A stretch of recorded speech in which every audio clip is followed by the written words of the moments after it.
He is in his 17th season there. He is a 3-time Conference Coach of the Year. Middle Tennessee State with that enormous win this past week over Miami, 45-31. The Canes were ranked 25th coming in.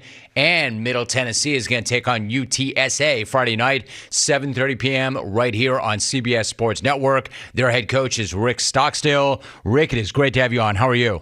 I'm great. Thank you, Jim. Thanks for having me on, my man. Great to have you, Rick. Really appreciate it. Listen, I understand you probably have a 24-hour rule. You've got that short week. You've got a big game coming up on Friday night. But, Rick, that butt-kicking you dropped on Miami this past weekend was electric. What did your team show you in winning the way it did, and what were you most proud of? I guess the thing I was most proud of, Jim, was just the toughness that we played with. I talked all week long about we had to be the tougher team, both physically and mentally, because the adversity that you're going to have in the game, you've got to be mentally tough, especially going on the road to overcome that. So I was just proud of how tough we played, how physical we played. You know, stopping the run is always, to me, a great indication of your toughness. And so I was proud of that. And just, you know, I talked all week long. I said, Michael Irvin and Ray Lewis and all them cats, they ain't coming out of the smoke down there. Just be confident in yourself individually, be confident, believe in ourselves as a team, and let's go down there and get out after them. Don't look at the scoreboard, just play. And at the end of the game, we'll look up and see how we did. But I was proud of our toughness as much as anything. Rick Stockstill joining us. Rick, I'm so glad you said that once again. I thought that was a great line that, hey, guys, listen, Michael Irvin et al., they ain't coming out that smoke. They're not coming out. You can be ready for this. You can get this done. And then your guys show up and they do that. So, Rick, what's it like? You know, this is something else you touched on, but what's it like to go out and then accomplish something as a group that probably nobody outside of that group thought that you could accomplish? What did that feel like? Yeah, Jim, I told him, Jim, in the locker room after the game, I said, you know, one of the greatest feelings in the world is doing something that nobody thinks you can do. And when you're 26-point underdogs, nobody thought you could do it. And no matter if you're in the business world, the athletic world, whatever you're in, when somebody says you can't make a sale, when somebody says you can't do this, you can't beat this team, and then you go do it and you go prove it, you know, just it's an extra ounce of feel good, an extra sense of accomplishment that, man, don't let somebody tell you you can't do something. And you know, all our guys, I mean, we don't have 5-star guys and we don't have as good a stuff as Miami has and all that, but, you know, it doesn't mean that they're better, that we got a chip on our shoulder, that we have to go out and earn everything we get every day. We have an opportunity every day to prove ourselves, you know, against higher competition, or if that's what you want to say, or, you know, an ACC team and that. So, again, it's just a great accomplishment for our team and for our players. Rick Stockstill joining us. Rick, because you've been around this thing a long time, you've got a certain perspective that young players would never have, but you understand this already. I mean, how pumped are you for this group that they will always have that memory? They will have that the rest of their lives. You know, again, Jim, it's great you brought that up. But, you know, I tell our players all the time, you're not going to miss practice. You're not going to miss the weights. You're probably not going to miss the games. What you're going to miss is the locker room, the camaraderie that you have in an athletic locker room. And when you celebrate after a win like that, a memory that you created that'll last a lifetime, those guys will remember that forever. And then for them being the first team in the history of this program to beat a top 25 team, you know, you can only be the first one time. And they'll go down in history as the first one. And it's a great memory that they've been able to create and cherish and be able to hold on for the rest of their life. Middle Tennessee State head football coach Rick Stockstill joining us. I'm going to look ahead to your game coming up Friday night in a moment. But, Rick, let me ask you this. You're in your 17th season there. That's who you are. I mean, you're Middle Tennessee. But those who know, of course, you played at Florida State. In fact, you're in the Florida State Hall of Fame. I'm curious, you're not going to make it about you, but how does a win against the Canes as coach at Middle Tennessee State compare to beating the Canes when you were a player at Florida State? You know, I would say, you know, because we're in the moment right now, when coaching Middle Tennessee, and I don't want to take anything away from our players. And I was asked that question after the game, and I said, no, I'm all Middle Tennessee, that. But, deep down in me, I got some garnet and gold blood. I wear Coach Bowden's name on my hat. I wore it last year after he passed.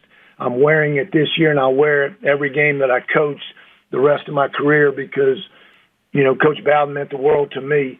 And but no, I'm happy. I got a lot of my former teammates and friends and everybody, people I don't know from Tallahassee, have called or emailed or that sort of thing. And, they were pretty happy in Tallahassee as well. So a little bit of me's, happy because of the Florida State thing. And Rick, before you go, I'm glad you mentioned Bobby Bowden, because, I remember when I was a young reporter coming up and I got my first TV show and Bobby came on, and Bobby, Rick, you know this, Bobby was larger than life. Bobby was the biggest thing in the game, but Bobby had this way of making everybody feel like they were the only person or they were the most important person. You played for him. What do you remember most about Bobby Bowden, and what was he like to play for?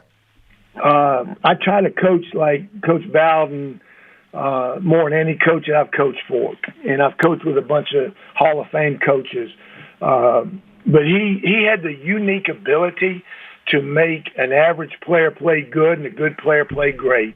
He just motivated us and instilled so much confidence in us that we felt like, because, everybody wants to, Florida State, the 90s when they were beating everybody in the world, but in the early days, we had to go on the road and play Nebraska and Ohio State and Notre Dame and Pitt and LSU and all that, and that's where Florida State, really took off with those games. And, we've had to do it here going on the road to play, all the so-called big boys, for the money check.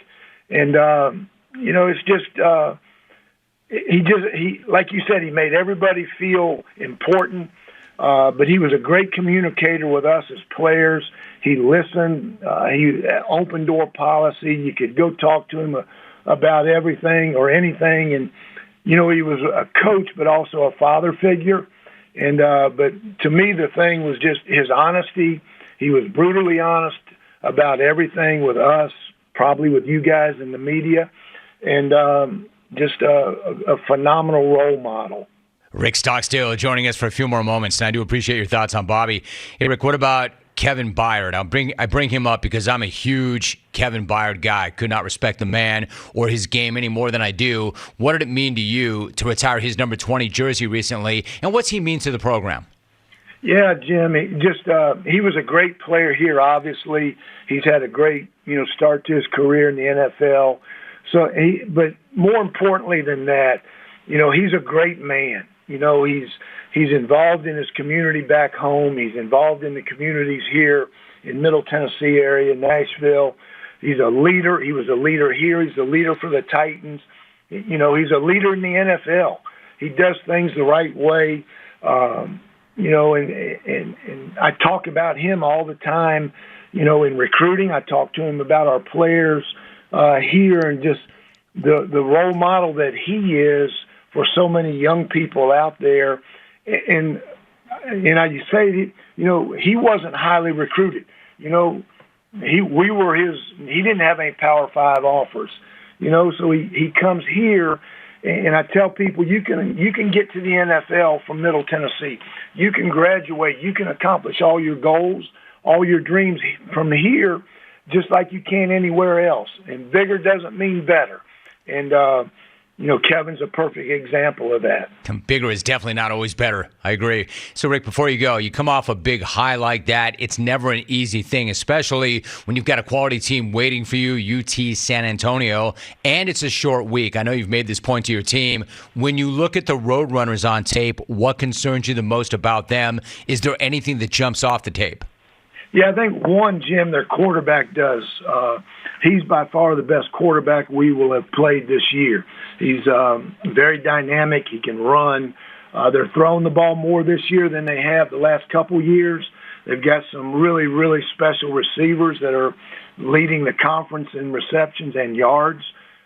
Their team defense is extremely fast at every position. So the speed and their quarterback is what jumps off the tape as much as anything. Middle Tennessee State coming off their best win ever. They've got another opportunity and a big challenge coming up on Friday night. In fact, that game is right here on CBS Sports Network, 7:30 p.m. Eastern Time. Their head coach is a 3-time Conference Coach of the Year, Rick Stockstill. Rick, really good to have you on. I appreciate the energy. Congrats on the great win, and looking forward to seeing your team on Friday night once again. Rick, thanks so much.